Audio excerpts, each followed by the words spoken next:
କବିତା ଅନ୍ଧକାର।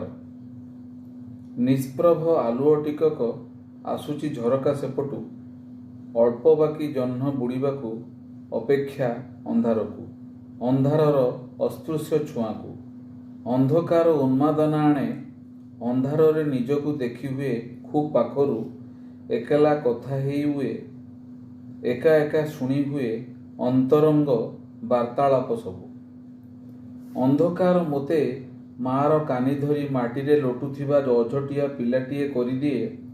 କେତେବେଳେ କାନ ଧରି ବସ୍ ରୁଟ୍ କରାଏ, କେତେବେଳେ ସାଇକେଲ ପେଲା କଲେଜ ପିଲା ହୋଇପଡ଼େ, କେତେବେଳେ ବସାଏ ମୋତେ ହାକିମ ଦୁଆରେ ଚାକିରିର ଅପେକ୍ଷାରେ।